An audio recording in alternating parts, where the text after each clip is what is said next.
Hello students. तो मैंने आप लोगों को बताया था लास्ट क्लास में कि जब मैं नेक्स्ट क्लास में आऊंगा तो आपको chapter third linear equation of two variable के मेथड और उनको अप्लाई करना, ये बताना है। ठीक है ना? तो वो समय आ गया कि मैं आपको मेथड्स के बारे में बताऊं। अब इन मेथड्स के बारे में मैं आपको बता रहा हूं कौन सा चैप्टर था। लास्ट क्लास में आपको अच्छे तरीके से मालूम कौन सा चैप्टर था बेटा, वो चैप्टर कौन सा था? वो थर्ड। ठीक है ना? चैप्टर थर्ड का नाम क्या था? Linear equation of two variable. ठीक है? हिंदी मीडियम वालों के लिए क्या बताया था मैंने? दो चर वाले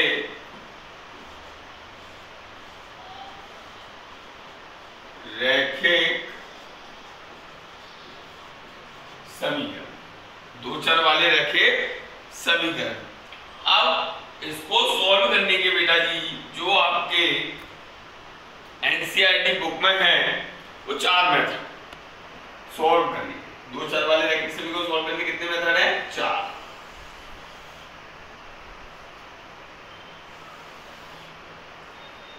पहला मेथड कौन सा है? इसको हम बोलते हैं ग्राफिकल मेथड। ग्राफिकल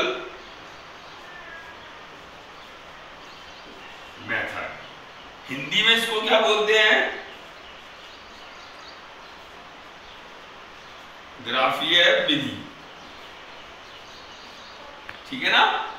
दूसरा जो मेथड है वो भी बहुत सिंपल मेथड है, उसका नाम है इंग्लिश में substitution. Substitution method. Substitution method इसको हिंदी में बोलते हैं प्रतिस्थापन विधि। ठीक है ना बेटा जी? अब आपका जो थर्ड मेथड है वो बहुत ही अच्छा, very very important, very very easy. Name is elimination method. Elimination method इसको हिंदी में बोलते हैं विलोपन विधि।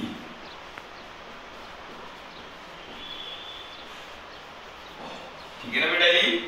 अब आपका जो लास्ट है, जो आपका लास्ट मेथड है उसका जो नाम है उसको इंग्लिश में बोलते हैं cross multiplication method. Cross multiplication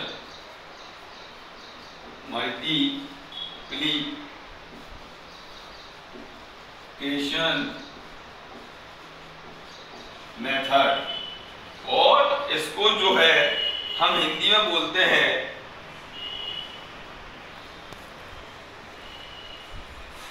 वज्रगुणन विधि। ये चार मेथड होते हैं हमारे। पहला graphical, second substitution, third is elimination and final is cross multiplication method. अब इन चारों मेथड से हम अपने क्वेश्चंस को सॉल्व करें।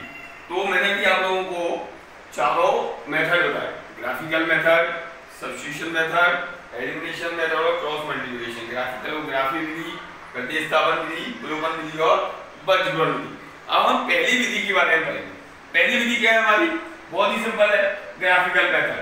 ग्राफिकल यानी ग्राफीय विधि। क्या है बेटा? ग्राफीय विधि। अब इस विधि में हम क्या पढ़ेंगे? अच्छा, क्लास 9 में आपने चैप्टर 4 में क्या पढ़ा था?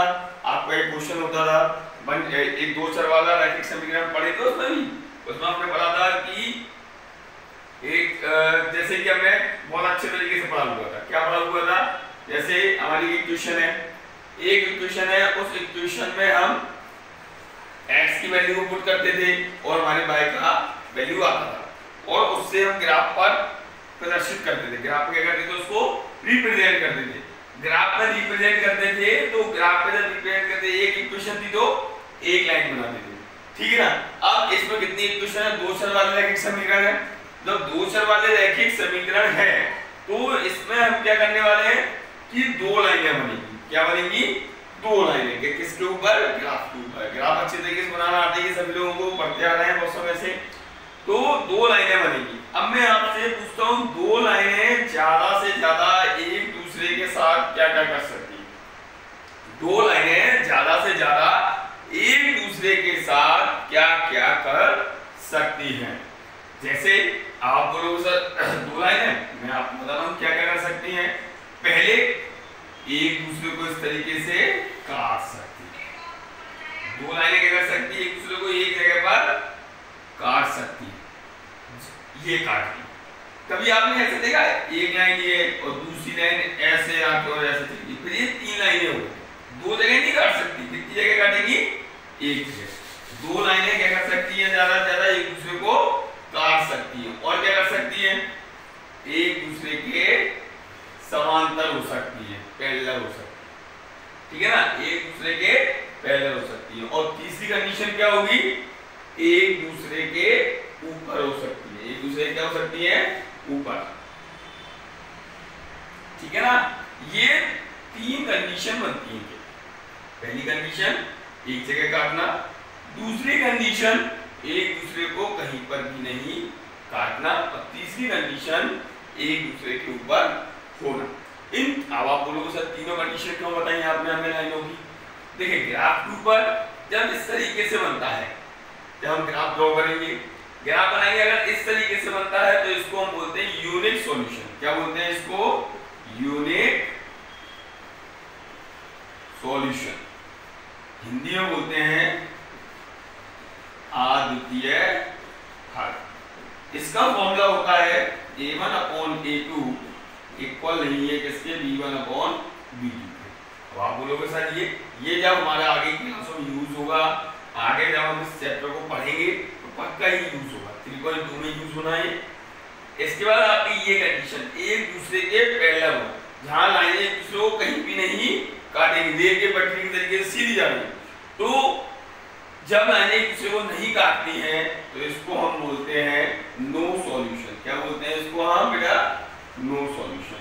नो सॉल्यूशन हिंदी में बोलते हैं कोई हल नहीं होगा, कोई हल नहीं होगा। इसका फॉर्मूला क्या होता है, a1/a2 इक्वल b1/b2 और not equal c1/c। After that last, तो लास्ट कंडीशन है एक दूसरे के ऊपर है। जो फर्स्ट लाइन के पॉइंट थे वही सेकंड लाइन के पॉइंट है। ये होता है मैनी सॉल्यूशन। क्या होता है बेटा, मैनी सॉल्यूशन। इसको जो है हम हिंदी में बोलते हैं अनंत अनेक हल। क्या बोलते हैं इसको, अनंत अनेक हल। अनंत अनेक हल, इसका फॉर्मूला क्या होता है, a1/a2 equal b1/b2 equal c1/c2। ये तीन कंडीशन हम ग्राफ पर ड्रॉ करेंगे। हमारा कोई भी क्वेश्चन है, उस क्वेश्चन में हम क्या करने वाले हैं, कोई भी क्वेश्चन है उस क्वेश्चन को हम लिखेंगे। फर्स्ट इक्वेशन, दो इक्वेशन है, फर्स्ट इक्वेशन लेंगे, फर्स्ट इक्वेशन में वैल्यू पुट करेंगे x की, हमें y की कम से कम 3 वैल्यू पुट करना है, जैसे 9th में बुक की थी उस तरीके से। और दोनों के लिए हम ग्राफ पर लाइन ड्रॉ करेंगे। जिस तरीके से हमारा ये ग्राफ बन गया, मान लो फर्स्ट लाइन हमारी इस तरीके से बन गई और सेकंड लाइन आपने ड्रॉ की वो इस तरीके से बनी, तो ये जो पॉइंट मिलेगा ये वाला पॉइंट, यहाँ इसके हम कोऑर्डिनेट लिखेंगे, निर्देशांक लिखेंगे यहाँ पर, और हमारा जो भी आंसर होगा वो आएगा, ठीक है ना। 3.1 में हमको ग्राफ बनाना है। इसी तरीके से आप इसके एग्जांपल्स को देख के, एग्जांपल्स की मदद लेके आप 3.1 को बड़ी आसानी से कर सकते हैं। 3.2 में हमको यूनिक सॉल्यूशन, नो सॉल्यूशन और मैनी सॉल्यूशन इसका यूज करना है। इससे हम बहुत ही आसानी से उसको भी कर सकते हैं। मैथमेटिक्स बहुत इजी होता है पढ़ने में, बहुत इजी होता है। एक यही ऐसा सब्जेक्ट होता है इसमें हम full out of full marks लेने की प्रोबेबिलिटी सबसे ज्यादा होती है। प्राइवेट का सबसे ज्यादा इसी की होती है, मैं फुल मार्क्स लाने की। अब इसके अंदर आपको करना क्या है, बहुत अच्छा तरीका है, मैंने आपको बताया। मेरी क्लासेस को देखें, एग्जांपल्स को रीड करें, एग्जांपल्स पढ़ें, उनको करने की कोशिश करें। घर पे बैठे बैठे कर भी क्या रहे हैं, हम पढ़ सकते हैं ना, उन एग्जांपल्स को करें, एग्जांपल्स को करने का फिर एक्सरसाइज का क्वेश्चन करें। और प्रॉब्लम अगर आपको आती है तो आप मुझे मेरे नंबर पर व्हाट्सएप करें। और अगर मेरा वीडियो आप लोगों को अच्छा लगता है तो उसे लाइक और सब्सक्राइब जरूर करें, ठीक है ना। अब ये तो वही ये बात। अब इसका जो मेन जो सेकंड मेथड है सब्स्टिट्यूशन मेथड, मैं आपको उसका एक पूरा क्वेश्चन करके बताऊंगा, पूरा क्वेश्चन सॉल्व करूंगा। तो जो है अब आप देखिए, मैं आपको जो दूसरा मेथड बता रहा हूं, आप बता सकते हैं मुझे क्या करना है हमको, ठीक है। अब मैं इसको साफ करता हूं पहले। हाँ जी, तो जो है अब हम सेकंड मेथड सब्स्टिट्यूशन मेथड प्रतिस्थापन विधि, इसके बारे में बताऊंगा मैं। इसका ये जो है 3.3, कौन सी एक्सरसाइज 3.3 का फर्स्ट क्वेश्चन कुछ इस तरीके से है आपकी बुक में, x + y = 40 और x - y = 4। अब इस मेथड को किस तरीके से करते हैं प्रतिस्थापन को, बहुत ही सिंपल मेथड है, करने में बहुत ही अच्छा लगता है। मैं आपके सामने पूरा एक क्वेश्चन सॉल्व करूंगा, आप इसकी मदद से पूरी एक्सरसाइज को सॉल्व करने की कोशिश करें, ठीक है ना। जैसे मैं आपसे बात करूं, ये हमारी दो इक्वेशन है, इक्वेशन नंबर फर्स्ट और equation number second, equation number first और इक्वेशन नंबर सेकंड। अब हम इसमें क्या करने वाले हैं, इक्वेशन नंबर फर्स्ट जो है, इक्वेशन नंबर फर्स्ट वो हम लिखेंगे सबसे पहले, वो इक्वेशन है फर्स्ट एंड सेकंड। अब हम लिखेंगे समीकरण 1 से। पहले हम इक्वेशन फर्स्ट लेंगे फ्रॉम इक्वेशन फर्स्ट। अब हम पहले इक्वेशन फर्स्ट को राइट करेंगे, ये को मैंने राइट किया है, लिखा हुआ है। अब इस इक्वेशन से हम एक वेरिएबल की वैल्यू निकालेंगे, किसी भी एक वेरिएबल, चाहे आप x की निकालें चाहे आप y की निकालें, लेकिन आप मेरे अकॉर्डिंग से बात करते हैं तो मैं ये बोलता हूं जो पहले लिखा होता है उसकी वैल्यू निकालो, चाहे यहाँ पे x लिखा हो, चाहे यहाँ पे y लिखा हो, चाहे यहाँ पे a लिखा हो, चाहे यहाँ पे कुछ भी लिखा हो, आप उसकी वैल्यू निकालें, ठीक है ना। अब यहाँ पे क्या लिखा हुआ है, x लिखा हुआ है। अब आप बोलोगे सर यहाँ पे x लिखा, मान लो 2x लिखा होता तो तब भी हम x की निकालते, q को हम बाद में डिवाइड में ले जाते। अभी तो यहाँ पे x अकेला है, तो यहाँ पे हम x की वैल्यू निकालेंगे, क्या आएगी 40 - y, y प्लस का है, जब हम ट्रांसफर करके उस तरफ ले जाएंगे उसका साइन कैसे हो जाएगा, चेंज हो जाएगा, 40 - y। कोई प्रॉब्लम आता है नहीं, वेरी गुड।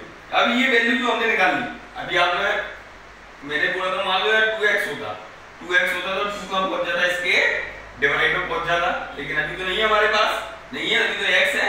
हमने x की वैल्यू निकाल ली और x की वैल्यू निकालने के बाद इसको हमने इक्वेशन नंबर 3 नाम दिया। क्या नाम दे दिया इसको, इक्वेशन नंबर 3।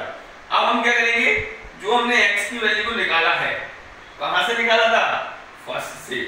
अब इस वैल्यू को हम पुट करेंगे सेकंड में, कहां पुट करेंगे बेटा, ले आके सेकंड में। फर्स्ट में पुट नहीं कर देना, इसमें पुट नहीं करना है, फर्स्ट में नहीं करना है। आप बोलोगे तो फर्स्ट में जो नहीं करना, फर्स्ट में करेंगे, वेरी गुड। अगर आप फर्स्ट में करोगे, ये वैल्यू हमने कहां से निकाली थी, फर्स्ट से निकाली, तो फर्स्ट में पुट कर दोगे तो आंसर 0 आ जाएगा। कितना आएगा आंसर, 0, क्योंकि आप यहाँ पे वैल्यू पुट करोगे 0 आएगा, लेकिन आपको इस वैल्यू को कहां पुट करना है, सेकंड में। हम क्या लिखेंगे, x का मान समीकरण 2 में रखने पर, इंग्लिश में क्या बोलेंगे, put value of x in equation second. Equation second में पुट करेंगे, इक्वेशन सेकंड, पहले इक्वेशन सेकंड को आप लिख लो, x - y = 4, लिख लिया आपने। अब x का जो मान था वो हम यहाँ पे रखेंगे, कितना है 14 - y, वो आप यहाँ पे लिखोगे 14 - y, ये x की जगह पे लिख दिया। अब यहाँ पे क्या लिखा हुआ है, -y =